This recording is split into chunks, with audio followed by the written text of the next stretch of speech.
ഈ ബസ്സിന് കാശില്ലാത്ത സ്ത്രീ സ്വകാര്യ സ്കൂളിലേക്ക് കുട്ടികളെ വിടുകയാണ്. ആശുപത്രിയുടെ കാര്യം വരുമ്പോൾ ഇതേ സ്ത്രീ തൻ്റെ അച്ഛനെയും ഭർത്താവിനെയും കൊണ്ട് വരാന്തയിൽ കിടക്കുകയാണ് ഗവൺമെന്റ് ആശുപത്രി.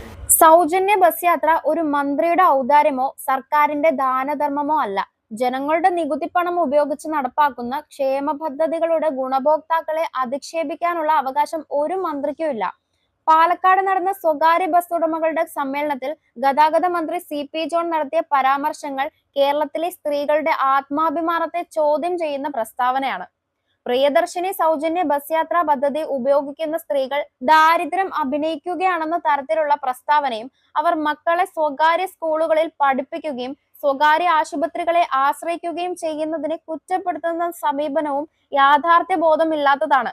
സ്വന്തം മക്കൾക്ക് മികച്ച വിദ്യാഭ്യാസവും ചികിത്സയും ഉറപ്പാക്കാൻ ശ്രമിക്കുന്നത് ഒരു കുടുംബത്തിന്റെ കുറ്റമല്ല എന്ന സാമാന്യ ബോധം മന്ത്രിക്ക് ഉണ്ടാകേണ്ടതാണ്.